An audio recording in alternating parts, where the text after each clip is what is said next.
Sir வணக்கம் sir. வணக்கம் Marshall. குதிரை பேரத்தில் ஈடுபட்டதாக அல்லது ஆட்சியை கலைப்பதற்கு முயற்சி செய்ததாக செந்தில் பாலாஜி அவர்கள் மீது போடப்பட்ட வழக்கில் முன்ஜாமீன் வழங்கி நீதிமன்றம் உத்தரவிட்டிருக்கிறது. எப்படி பார்க்க நீதிமன்றம் முன்ஜாமீன் வழங்க உத்தரவிட காரணம் அவர்கிட்ட பிரேமா பேசிய அவருக்கும் மற்றவங்க பேச்சுவார்த்தை நடத்துவவங்களும் லிங்க் இல்லைங்கிறதான் காரணம். ஸோ அந்த இடத்துக்குள்ள நீதிமன்றம் அவரை கைது பண்ணுவதற்கோ அவரை விசாரணை பண்ணுவதற்கோ இது முகாந்திரம் இல்லைன்னு சட்டம் தான் கடமையை செய்திருக்குது. செந்தில் பாலாஜிக்கும் அசோக் குமாருக்கும் இது ஒரு பெரிய வெற்றியாக தான் நான் பார்க்குறேன். ஸோ இதில் ஒரு சில லட்சுமண பெருமாள்னு ஒருத்தர் கூட சிங்கப்பூருக்காரருக்கு லுக் அவுட் நோட்டீஸ் கொடுக்கப்பட்டிருக்கு, வாட்ஸ்அப் அடித்ததாட்டு, சிசிடிவி கேமரா அடித்ததாட்டு பல இதுகள் இருக்குன்னு சொல்லும்போது அரசும் காவல்துறையும் சில ருசுகளை வச்சு ஒரு சிலரை இது பண்ணுறாங்க. அவங்களுக்கும் சட்டப்படியா செந்தில் பாலாஜி தரப்புக்கும் உள்ள கான்டாக்ட் எஸ்டாப்ளிஷ் பண்ணப்படல. இப்போ அவங்க பல அடிப்படையில் அதை பண்ணியிருக்கலாம். ஸோ அந்த இடத்துக்குள்ள போதுமான முகாந்திரம் பிரேமா பேசி இல்லாதனால பிணை வழங்கப்பட்டிருக்கதா நான் பார்க்குறேன். உண்மையாகவே அப்படிப்பட்ட முயற்சிகள் விஜய் ஆட்சிக்கு அச்சுறுத்தக்கூடிய ஆபத்தை விளைவிக்கக்கூடிய முயற்சிகள்லாம் பெருசா இருக்குன்னு நினைக்கிறேன். என்னோட அபிப்பிராயம் டே 1 எய்தர் எடப்பாடி ஆர் எலெக்ஷன் சொன்னேன்.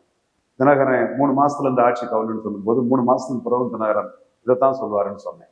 அதே மாதிரி எய்தர் விஜய் ஆர் எலெக்ஷன்ங்கிறது தான் நான் டே 1ன்னு சொல்லிட்டு இருக்கிறேன். அது மட்டும் இல்ல, விஜய் இந்த மாதிரி ஒரு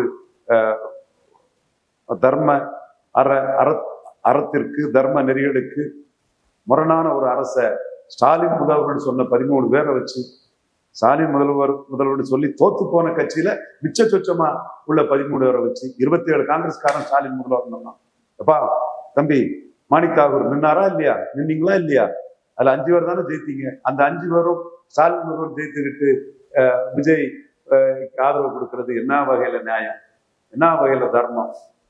எல்லாம் எதுக்கெடுத்தாலும் ஒரு பாஜக இருக்கு, ஒரு போர்வையை போத்துக்கிட்டு பச்சிடுங்க. நீங்க உங்களோட பச்சவந்தித்தனம், அரசியல் அநாகரிகம், அரசியல் சந்தர்ப்பவாதம், முறையற்ற அரசியல் எல்லாத்துக்குமே ஒரு பாஜக எதிர்ப்புங்கிற புள்ளிக்குள்ள போர்வையை போத்துட்டு படுத்துக்கிறீங்க.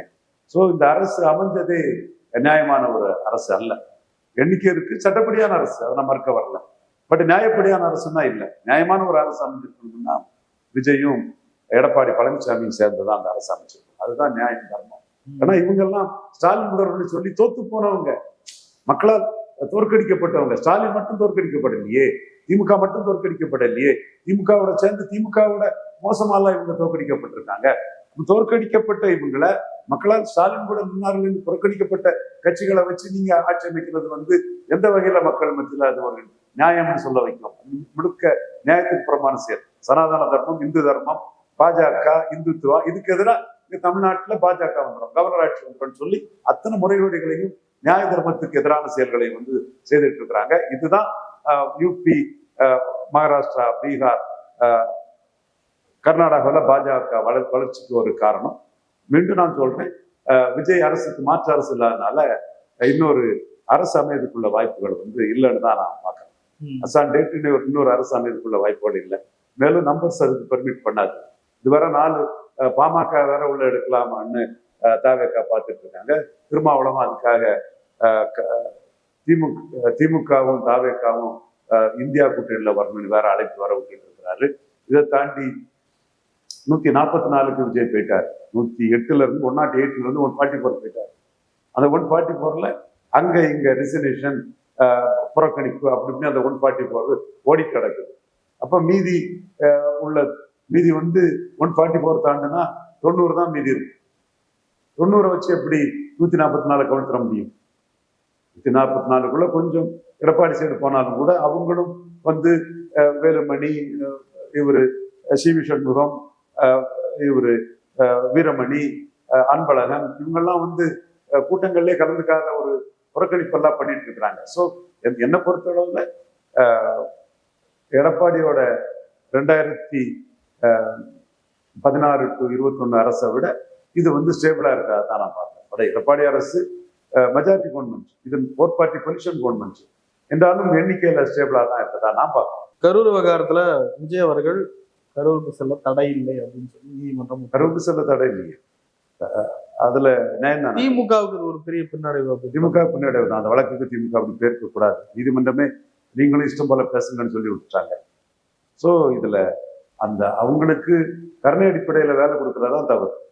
அது நாம் தமிழர் சீமானோட கருத்து ஏற்றுக்கொள்ளத்தக்கது. பப்ளிக்லயும் அது வந்து கருணை அடிப்படையில வேலை கொடுக்கறது தவறுங்கிற கருத்து தான்.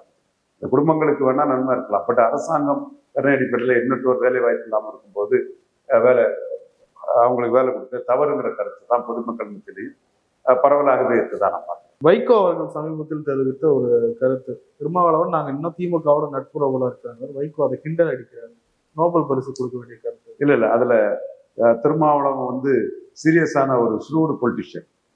வைகோன்னா எமோஷனல். சோதரர் திருமலா ரொம்ப ஸ்ரூடு பொலிட்டிஷியன். அவர் என்னப்பா வைகோன்னா ஸ்ட்ராட்டஜி லைன்லாம் பெருசா எடுக்க மாட்டார். ஒரு கட் அண்ட் ரைட்டு தான், அவர் எமோஷனல் தான். ஒன்று this end or that end தான் நினைப்பார். திருமாவளவன் நாசுக்கா அப்படி கழுவுற மீன்ல நடுவுற மீன் நம்ம சொல்றோம் இல்லையா, பென்சிட்டர்னு சொல்லுவோம் இல்லையா, இது தஞ்சாவூர் பொம்மைன்னு சொல்லுவாங்க இல்லையா, மோனோலிசா பொண்ணுன்னு சொல்லுவோம் இல்லையா, மதில் மேல் பொண்ணுன்னு சொல்லுவோம் இல்லையா, அந்த மாதிரி நாசுக்கா நுணுக்கமான அரசியலை பண்றதுல திருமாவளவன் ரொம்ப கைதேர்ந்துட்டாரு. ராமதாஸை விடவும் இமேஜ் பாதிக்காத அளவுக்கு ராமதாஸ் பச்சையா செய்வாரு, இமேஜ் பாதிக்காத அளவுக்கு திருமாவளவன் வந்து அதை ரொம்ப திறம்பட சுப்பீரியரா பண்றாரு. கைதேர்ந்த ஒரு அரசியல் நிபுணராட்டு மாறிட்டாரு சகோதரர் தொல் திருமா. அந்த அடிப்படையில் அவர் இப்ப இன்னைக்கு என்ன சொல்றாருன்னா, இந்தியா கூட்டணியில தாவேகாவும் திமுகவும் இருக்கணும்னு சொல்றாரு. இது ரவீந்திரன் துரைசாமி தமிழ் மண்ணில மோடிக்காக, முழுக்க மோடிக்காக, மோடி நன்மையை மட்டுமே கருத்துல கொண்டு நான் தமிழ் மண்ணில விதைச்சுக்கிட்டு ஒரு உருவாக்க நினைக்கக்கூடிய ஒரு ட்ரீம் அலையன்ஸ், ஒரு கனவு திட்டத்துக்கு எதிராக திருமாவளவன் சொன்னாலும் என்னோட திட்டம் வந்து 98 ஜெயலலிதாவுக்கு பலிச்சது மாதிரி, வாஜ்பாய்க்கு பலிச்சது மாதிரி 29 மோடிஜி 4வது முறை பிரதமராக வரும்போது தமிழ்நாடும் அவருக்கு வந்து கணிசமான சீட்டை கான்ட்ரிபியூட் பண்ணிடும். அதுல தன்னுடைய சிதம்பரம் விழுப்புரம் எல்லாம் சிக்கிக்கிடும், இன்னும் கூட 1-2 சீட்டு வாங்கினாலும் கூட அந்த சீட்டெல்லாம் சிக்கிக்கிடுங்கிற ஒரு கடுமையான ஒரு முன்னெச்சரிக்கை அடிப்படையில திருமாவளவன் இதை சொல்றாரு. இன்னைக்கு தமிழக அரசியல் வந்து 3 சக்திகளா மாறிட்டு, முதல் சக்தி விஜய் 35 விழுக்காடு காசு கொடுக்காம ஒரு இவ்வளவு இம்பாக்ட் இருக்கும்னு யாருமே தெரியாம எல்லாருமே 3வது தான் நினைச்சாங்க, விஜய் கூட 3வது நினைச்சிருப்பாரு. அந்த இதுல இடத்துக்கு 35 வந்துட்டாரு, ஒரு அசாத்திய ஓட்டு. எம்ஜிஆரோட 4.6 அதிகமான ஓட்டு. அடுத்தபடியா 2வது இடத்துக்குள்ள 31 எடுத்த ஸ்டாலின். அவர்கிட்ட ஒரு 5-6 கட்சி போன பிறகு அவர்கிட்ட இன்னைக்கு 25 தான் நம்ம எதிர்பார்க்க முடியும். ஒரு ஆவரேஜா ஒரு 25 எதிர்பார்க்க முடியும். ஸோ 35 + 6 41க்கு போயிட்டாரு விஜய். 40 விழுக்காடுக்கு மேல இவர் போயிட்டாரு விஜய். இதுல வேற பாமக வந்தா 44க்கு போயிடுவார். அப்ப ஒரு பெரிய அணியாட்டு விஜய், காங்கிரஸ், திருமா கூட அன்புமணி எல்லாம் சேர்ந்து ஒரு 44 விழுக்காடு 45 விழுக்காடு ரேஞ்சுக்கு போயிட்டாங்கன்னா 25 விழுக்காடு ஸ்டாலினால எப்படி அதை தோற்கடிச்சிட முடியும்? 21 விழுக்காடு இவரு எடப்பாடி பழனிசாமி மேல எப்படி தோற்கடிச்சிட முடியும்? அப்படிப்பட்ட ஒரு சூழ்நிலை வந்ததுன்னா 25, 21 சேரும். பிரைம் மினிஸ்டர் கேண்டிடேட் மோடிக்குன்னு ஒரு கணிசமான செல்வாக்கு இருக்கு, பாஜகவுக்குன்னு ஒரு 3 விழுக்காடு இருக்கு, மோடிக்குன்னு ஒரு 4-5 விழுக்காடு இருக்குன்னு சொல்லும் போது 21, 25, 8 54 விழுக்காடு பலத்துல ஒரு பெரிய அணி உருவாயிடும். மோடி பிரதமர்னு இதை ஏற்றுக்கொண்டவங்க தான் எடப்பாடி கிட்ட இருக்கவங்க தெளிவா ஏற்றுக்கொள்வாங்க, அதுல பிரச்சனை இல்லை. ஸ்டாலின்ட்டையும் இந்த காங்கிரஸ் ஓட்டு, முஸ்லீம் லீக் ஓட்டெல்லாம் போக மீதி உள்ள ஸ்டாலின் இருக்கக்கூடிய ஓட்டு மோடி பிரதமர்னு ஏற்றுப்பாங்க. அப்போ மோடி பிரதமர்னு 50 விழுக்காடு வாக்குக்கு மேல கிடைச்சிருக்குன்னு சொன்னா இங்க வந்து தமிழ் மண்ணில் ஏறக்குறைய ஒரு ஸ்வீப் அடிக்கிறதுக்கும் வாய்ப்பு உண்டு. 40க்கு 40 மோடி தலைமை அடிச்சிடும். திருமாவளவன் வந்து விழுப்புரம் சிதம்பரத்துல தோல்வி அடைய நேரிடும். ஸோ தன்னுடைய சுய அரசியலுக்காகவும் மோடி பாஜக அங்க வந்துடக்கூடாதுன்றதுக்காகவும் ரொம்ப ஒரு புத்திசாலித்தனமான ஒரு வீகத்தை வந்து வகுத்து சகோதரர் தொல் திருமா பேசுறார். நான் தொல் திருமார் பறையர் சமூகத்தை சேர்ந்தவர், பறையர், மறையர், சிவன் பறையர், அந்த ஒரு இந்து தர்மத்துல பெரிய விழிப்புகள் கொண்டவங்கன்னு அந்த சமூகத்துக்கு இன்னும் சொல்ல போனா எல்லா பறையர் கிராமங்கள்லயும் விநாயகர் சதுர்த்தி கொண்டாடப்படணும். அதற்கான இதுகளை RSS, விஸ்வ வித்யா பரிஷத்து, பல இந்து ரவிசங்கர்ஜி போன்றவங்கலாம் அதுக்கான முயற்சிகளை பண்ணணுங்கிற ஒரு எண்ணத்துல கொண்டவனா பறையர் சமூகத்தின் அரசியல் அதிகாரம் மேம்படுவது மீது மிகுந்த மிகுந்த நல்லெண்ணமும் ஒரு குட்டியிலும் கொண்டவங்கிறத தமிழக அரசியல்ல என்னுடைய அரசியல் வரலாற்றை எடுத்து பார்த்தா எல்லா காலகட்டங்களும் எல்லாம் தெளிவாக தெரியும். ஆனா இன்னைக்கு வந்து சகோதரர் தொல் திருமாவனுடைய அரசியல் முடிவுங்கிறது அண்ணன் வைகோ சொல்றது மாதிரி ஒன்றும் முட்டாள்தனமானது கிடையாது, நோபல் பரிசு கொடுக்கலாம் நகைச்சுவையானது கிடையாது. ரொம்ப தெளிவா துல்லியமா தன் காய்களை அவர் நகர்த்துறாரு. இதுல இன்னைக்கு தமிழ்நாட்டில் 3 பெரிய சக்தி ஆயிடுச்சு. எந்த 2 பெரிய சக்தி சேர்ந்தாலும் ஜெயிக்குங்கிற அடிப்படையில தான் அவர் பண்றாரு. இன்னைக்கு இண்டி கூட்டணிக்கும் என்டிஏக்கும் இடையில ஸ்டாலின் இருக்கக்கூடிய 25 விழுக்காடு வாக்கும் டிசைடிங் ஃபேக்டர்ங்கிறார். ஸ்டாலின் கையில் இருக்கக்கூடிய 25 விழுக்காடு வாக்கும் டிசைடிங் ஃபேக்டர்னு திருமாவளவன் சொல்றாரு. அந்த 25 மோடி தலைமையை ஏற்று ஏற்கனவே மோடி தலைமையை 21 விழுக்காடு ஏற்றிருக்கக்கூடிய இவரு எடப்பாடி பழனிசாமி ஏற்றா மோடி பிரதமர் இருக்கிற வாக்குகளும் மற்றும் வாக்குகளும் சேர்ந்து ஸ்வீப் அடிச்சாலும் அடிச்சிருங்கிற எண்ண ஓட்டம் வந்து திருமாவளவனுக்கு இருக்குது. என்னோட கருத்து தான். என் கருத்தை மறைமுகமா ஏற்றுக்கொண்ட என் சகோதரர் தொல் திருமாவளவனுக்கு என் மனப்பூர்வமான நன்றியை தெரிவிச்சுக்கிறேன். இதுல வைகோ பேசுறதெல்லாம் கூட தெரியாம சாமி ஆடுறது, யதார்த்த நிலைமை தெரியாம திமுக எதிர்ப்பை மட்டும் மையமா வச்சு சகோதரர் வைகோ பேசுறாங்கிறதா, அண்ணன் வைகோ பேசுறாங்கதான் என்னோட கருத்து. திருமாவளவன் அவர்கள் துணை முதலமைச்சர் ஆகணும் அப்படின்னு சொல்லி விசிக தரப்புல ஒரு தீர்மானம் போட்டிருக்காங்க. ஒரு முதலமைச்சருக்கே வாய்ப்பு இருந்து அப்படி சிம்பிளா தட்டி போயிட்டு மீண்டும் அதற்கான ஒரு வாய்ப்பு வராதாங்கிறதுல அவர் முயற்சி பண்றதுல தப்பு இல்லை. ஸோ அரசியல் அரங்கத்துல ஒரு கங் அசம்பிளி வந்ததுல அதுவும் பறையர் சமூகத்தை சேர்ந்த வன்னி அரசு வந்து விசிகா சார்பா அமைச்சரானது அந்த சமூகத்துக்கு ஒட்டுமொத்தமாட்டே பெரிய லெவல்ல எம்பவர்மெண்ட், பெரிய பவர். தமிழ்நாடு ஃபுல்லா திருமாவளவன், விஜய், வன்னி அரசு இவங்க படத்தை போட்டு பறையர் சமூக மக்கள் வந்து தென் மாவட்டங்கள் எல்லா இடமும் அதுல பெரிய போஸ்ட் வச்சிருக்காங்க. இப்போ கக்கன் வந்தாருன்னா அவர் காங்கிரஸோட ஒரு இதுதான். பரமேஸ்வரன் வந்தாருன்னா HRMC இருந்தார், மறுக்க வரல, ஒரு காங்கிரஸ் ஒரு அமைச்சர் தான். இப்போ இவரு விஸ்வநாதன் இருக்காருன்னா காங்கிரஸ் அமைச்சர் தான். இது விடுதலை சிறுத்தைகள் பறையர் சமூகத்தை பிரதிபலிக்கக்கூடிய ஒரு கட்சி. மெயின்லி அந்த கட்சியில இருந்து 2 MP பறையர் சமூகம், MLA 2 பேரும் வந்தவங்க பறையர் சமூகம், தலைவர் பறையர் சமூகம் சொல்லும்போது ஒரு பறையர் பிரைடாட்டே அது வருது, பறையர் சமூகத்தின் அதிகாரமாட்டே அது வருது. ஒரு அடையாள அரசியலோட ஒரு அதிகாரமாட்டே திருமாவளவனோட தளபதி வன்னி அரசு இருக்கிறது அந்த கம்யூனிட்டிக்கு வந்து ஒரு பெரிய லெவல் ஆகுது. தமிழ்நாடு ஃபுல்லா அந்த கம்யூனிட்டி அதுல வந்து எம்பவர் ஆகிறாங்க. ஸோ இந்த இடம் திருமாவளவன் அதை யூட்டிலைஸ் பண்ணி அரசியல் அரங்கத்துக்குள்ள தன்னுடைய இடத்தை வந்து பெரிதாக்கக்கூடிய அரசியலை வந்து அவர் தன்னம்பிக்கையோட செய்யறாரு. இப்ப என்னன்னா அவருக்கு வந்து பாமக எதிர்ப்பு நம்ம கடுமையா பேசுவாரு. இப்போ பாமகவும் தொடர்ந்து தோல்வியில இருக்கிறதுனாலையும் பாஜக எதிர்ப்பை மட்டுமே மையமா பேசுறதுக்கு காரணம் என்னன்னா, தோத்து போன திமுக வந்து Kalaignar Vajpayee right man in the wrong party NDA அணி சொன்ன மாதிரி ஸ்டாலின் சில கண்டிஷன்ஸை போட்டு ஒரு பெரிய அணி 2-3 திமுகவும் அதிமுகவும் மோடி பிரதமர் சொல்லிட்டாருன்னா தன்னுடைய எம்பி பதவியும் தன்னுடைய சகா ரவிக்குமார் எம்பி பதவியும் பனால ஆயிருங்கிற அச்சம் திருமாவளவனுக்கு இருக்கு. அதனால இந்த அரசியல் தான் பண்றாரு. ஸோ ஒரு டால் பொலிட்டிக்ஸ் பண்றாரு. கிடைச்ச வாய்ப்பை பயன்படுத்தி துணை முதல்வர் அளவுக்கு தன்னை வந்து பொசிஷன் பண்ணிக்கிறதுல வந்து தப்பு இல்லையே. இப்போ பண்ணாம எப்போ பண்ணுவார் திருமாவளவன்? இடைத்தேர்தலையும் அவர் நிக்கணும் அப்படின்ற மாதிரி ஒரு பேச்சு வந்துட்டு இருக்கு.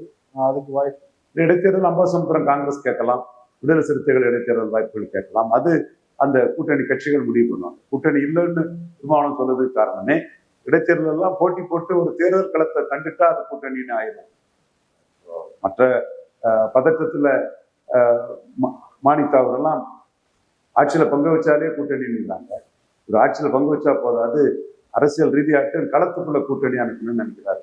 அப்போ கூட்டணிங்கிறத உறுதிப்படுத்துறதுக்கு விசிகா ஒரு சீட்டு கேட்டாலும் கேட்பாங்க. ஏன் இது மதுராந்தகத்தை கூட கேட்கலாமே. திராவிட முன்னேற்ற கழகம் ஒரு மாதிரி தனித்து விடப்பட்டதா? வரக்கூடிய இடைத்தேர்தலில் அதுக்கான வாய்ப்புகள், அதுக்கான அலைன்ஸ் எப்படி இருக்க போகுது? இடைத்தேர்தல் எப்போ வருங்கிறது கேள்விக்குறியா இருக்குது. காரணம் அது 6 மாதத்துக்குள்ள வச்சாகணும்ல. இதெல்லாம் ஒண்ணும் இல்லை. அது டிஸ்குவாலிஃபிகேஷனா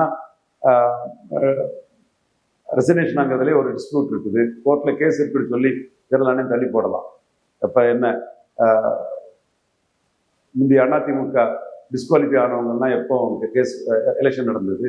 மக்களவை தேர்தல் கூட தானே எலெக்ஷன் நடந்தது. யோசிச்சு பாருங்க, பிளாஷ்பேக்கை ஓட்டி பாருங்க, புரியுதுங்களா? எப்போ வேணாலும் நடத்தலாம். என்னன்னா எலெக்ஷன் வரும்போது அது அதிமுக வெற்றி பெற்ற தொகுதி, ரெட்டையில வெற்றி பெற்ற தொகுதிங்கிறனால ரெட்டையில வெற்றி பெற்றுக்கிட்டு விசில் கூட சேர்ந்தது சரியா தப்பாங்கிறதா இஷ்யூவா இருக்கிறோம் திருச்சி தவிர. அதுல எடப்பாடிக்கு ஒரு அட்வான்டேஜஸ் பொசிஷன் இருக்கு. தேர்தல் இஷ்யூ வந்து எடப்பாடி பழனிசாமியை மையமா வச்சு 6 தொகுதியில திருச்சி தவிர. திருச்சி இல்ல எடப்பாடி பழனிசாமிக்கு டெபாசிட்டே இல்லை, அந்த கேண்டிடேட் வேற தாவேக்கால போய் சேர்ந்துட்டாரு. ஸோ மற்ற இடங்கள்ல ரெட்டையில சேர்த்துட்டு விசில் கூட சேர்ந்தது சரியா தப்பாங்கிறதா இஷ்யூவா இருக்கும். இடைத்தேர்தல் ஒரு தாமதமானால் விஜய்க்கு எதுவும் கொஞ்சம் ரொம்ப பார்த்துட்டு ஒன்றும் கற்பனை பண்ண வேண்டிய அவசியம் இல்லை. வரட்டு சூழலை எப்படி வரட்டுங்கிறத பார்த்து செய்வோம். ஒரு சில இதுகள் சொல்ல முடியுது. அம்பாசமுத்திரத்துல அடிப்படையிலே அதிமுகவுக்கு பெரிய பலம் இல்லை. கம்யூனிஸ்ட் பலத்துல தான் 77 அதிமுகவே ஜெயித்திருக்குது. அதிமுகவுக்கு பேக்கிங் கம்யூனிட்டி வந்து முக்குலத்தோர், அது ஜெயலலிதா பிற்காலத்துல வளர்த்து எடுத்தது, முழுமையா முக்குலத்தோரை தன் பக்கம் வளர்த்து எடுத்தது. இப்போ அந்த வாக்குகள் வந்து எஸ்சிசிபியா பக்கம் போறதுக்கான சாத்தியக்கூறுகள் தான் அதிகம். அப்போ அதிமுக வந்து மக்களவை தேர்தலில் நயனா நாகேந்திரன் நெல்லையில் இருக்கும்போது வந்து 8 விழுக்காடு வாக்கு தான் ஜான்சி ராணி எடுத்துருக்கிறாங்க. ஸோ அங்கே அவங்களுக்கு வீக்னஸ் தெரியுது. அதே மாதிரி இங்கே இது விராலிமலையும் ஹெல்த் விஜயபாஸ்கர் அவர் வந்து பெரிய லெவலில் வளர்ந்துட்டார். அவர் பெரிய ஸ்ட்ராங் ஆள் தான். அது 2. இதை தாண்டி மற்ற 4 தொகுதியில அதிமுக நல்லா இருக்க மாதிரி தான் நான் பார்க்குறேன். குறிப்பா 3 தொகுதியில நல்லா இருக்கிறாங்க. பெருந்துறையில நல்லா இருக்கிறாங்க, கரூர்ல நல்லா இருக்கிறாங்க. கரூர்ல விஜய் எவ்வளவுதான் போய் இது பண்ணாலும் கூட ரெட்டையில சென்டிமெண்ட் கரூர்ல இருக்கும். அதே மாதிரி இங்க தாராபுரத்துலையும் ரெட்டையில சென்டிமெண்ட் இருக்கு. கவுண்டர் கம்யூனிட்டி ஆதரவு வளையமும் இந்த 3 தொகுதிக்குள்ளேயும் எடப்பாடிக்கு வர்றதுக்கு வாய்ப்பு இருக்கு. ஏன்னா நான் மீண்டும் மீண்டும் சொல்றேன், இந்த ஆட்சி மாற்றத்துல அரசியல் அதிகாரத்தை பெரிய அளவுல முன்ன விட இழந்த ஒரு சமூகம்னா குண்டு வேளாளர் சமூகம். செந்தில் பாலாஜி, முத்துசாமி, ஒட்டஞ்சத்திரம் சக்கரபாணி, வெள்ளக்கோயில் சாமிநாதன், இப்படி 4 பவர்ஃபுல் மினிஸ்டர்ஸ், பவர்ஃபுல் போர்ட்போலியோஸ், 4 விளையாட கொண்டு இருந்தாங்க. இத்தனைக்கும் எடப்பாடி, தங்கமணி, வேலுமணி, எம்ஆர் விஜயபாஸ்கர், தம்பித்துறை, இவங்களெல்லாம் பெரிய ஸ்ட்ராங்காக இருந்த போது கூட அதுக்கு ஒரு மாற்றாட்டு அதிமுக பாஜக அணின்னு பார்த்தா வைஸ் பிரசிடென்ட் வானதி சீனிவாசன், இப்படி எக்கச்சக்கம் இதுக்கு லெவல்ல அந்த அணி இருக்கும்போது எதிரணியில திமுகவும் 4 விளையாட கொண்டு தான் இருந்தாங்க. இப்போ திமுகவும் ஆட்சிக்கு வரல, அதிமுக ஆட்சிக்கு வரல, தாவேக ஆட்சிக்கு வந்துச்சு. அது வந்து செங்கோட்டையெல்லாம் போய் சேரலைன்னா விளையாடக்கொண்டரோட அரசியல் முக்கியத்துவம் வந்து ரொம்ப இன்சிக்னிஃபிகண்டா போயிருக்கு. ஸோ விளையாடக்கொண்டரோட அரசியல் முக்கியத்துவம் வந்து சந்தர்ப்ப சூழ்நிலையில பெரிய அளவுல இருந்தது. வைஸ் பிரசிடென்ட், மகளிர் அணி மாநில தேசிய தலைவர், 4 பவர்ஃபுல் மினிஸ்டரு, எடப்பாடி ஒரு கட்சிக்கே தலைவர், அவருக்கு பெரிய அளவில் அது இருந்தது வந்து இன்னைக்கு வந்து அவங்க அதிகாரம் வந்தவங்களாட்டு ஒரு சூழல் அந்த கம்யூனிட்டி மத்தியில் இருக்குது. ரொம்ப ரூட் கம்யூனிட்டி, டக்குன்னு அதை அவங்களால ரியலைஸ் பண்ண முடியும், அவங்க உணர முடியும். பல காரணங்கள் இருக்கலாம். அண்ணாமலை ஒரு காரணம், இவர் செங்கோட்டையன் ஒரு காரணம். ஓகே, பட் இப்போ இருக்குது யார் களத்துல? இப்போ களத்துல அவங்களுக்கு பிரைமரியா இருக்குது யார்? இன்னைக்கு இருக்குது யார்? இது லிங்கம்னு வேணாம், லிங்கம் பிரபு கதெல்லாம் வேண்டாம். இப்போ லிங்கம் பிரபு இங்க என் கிளைண்ட் தான். பிரபு தேவராஜன் நமக்கு கொஞ்சம் டிஸ்டன்ஸ் ரிலேட்டிவ், ஜனதா கட்சியில இருந்தாட்டு அதெல்லாம் இப்போ வெப்ஸ்டார்ல இது சீரியஸா போயிட்டு இருக்குது இல்லையா? அந்த கதையெல்லாம் வேண்டாம். அதுல உள்ள ஒரு உதாரணத்தை சொல்லலாம், அது நல்லா இருக்காது. அதனால அந்த உதாரணம் தேவையில்லை. இப்ப வந்து களத்துக்குள்ள ஸ்ட்ராங் விளையாட கொண்டா நிற்கிறது யாரு? அண்ணாமலை அமைப்பு தான் வச்சிருக்கிறாரு. செங்கோட்டையும் விஜய்க்கு சப்பார்டினேட் ஆயிட்டாரு. அப்ப களத்துக்குள்ள இன்னைக்கு விளையாட கொண்டர்ல ஸ்ட்ராங்கா நிற்கிறது யாரு? எடப்பாடி பழனிசாமி தானே. அப்போ அவருக்கு முன்னாடி இந்த 3 தொகுதியிலும் கன்சால்டேட் ஆகிறதுக்குள்ள சாத்தியக்கூறுன்னு வந்துடலாம்ல. நம்ம கரெக்டா தான் சொல்றோம். அன்னைக்கு அவருக்கு எதிராக நான் விளையாட கொண்டர்ல திருப்புற வேலையை பார்த்தவன் தான் ரவீந்திரன் துரைசாமி. பட் எதுனாலும் களம் எதுங்கிற உண்மையை நம்ம சொல்லணும். நம்ம பார்த்த வேலை விஜய்க்கு சாதகமா வந்துச்சு. நம்ம பார்த்த வேலை அதுவும் அது மாதிரிதான் திமுகவும். செம்பத்தூர் கூட ஈரோடு கிழக்குல டிக்கெட் கொடுக்கலங்கிறதெல்லாம் வரும்போது நாம பார்த்த வேலை நம்ம அது வேற மாதிரி வரும்னு நினைச்சோம். அது இன்னொரு ரூட்ல விஜய்க்கு சாதகமா வந்துச்சு. பட் இப்போ எல்லா வண்டிக்கும் எதிர்வினை உண்டு இல்லையா? அப்போ இழந்து போன விளையாட கவுண்டர்களை வந்து எடப்பாடி பின்னாடி தாராபுரம், பெருந்துறை, கரூர்ல கன்சல்டேட் அதுக்கு வாய்ப்பு உண்டு. ரிசல்ட் பார்த்தா தான் தெரியும். நான் ஒரு அசம்ஷன்ல என்னோட ஒரு கணக்குல எனக்குன்னு ஒரு டாட் இருக்கு, கணக்கு இருக்கு. அந்த கணக்கு வந்து தப்பல்ல. அந்த கணக்கு வந்து திமுகவுக்கு வரும்னு நினைச்சது, இடைத்தேர்தல வந்த மாதிரி திமுகவுக்கு வரும்னு நினைச்சது விஜய்க்கு போயிட்டு. இப்போ அருந்ததியரும் சரி பறையரும் சரி விஜய்க்கு போட்டுட்டாங்க. சீமான் அந்த இடஒதுக்கீடு பிரச்சனையை இஷ்யூவாக்கி இருப்பாருன்னா அங்க சிக்கல் வந்திருக்கும். அது வரல, போல்ரைஸ் பண்ணல, அது விஜய்க்கு சாதகமா வந்துச்சு.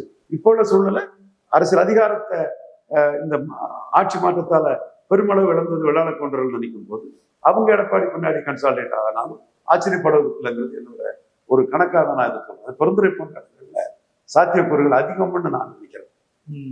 நிறைய விஷயங்கள் நன்றி.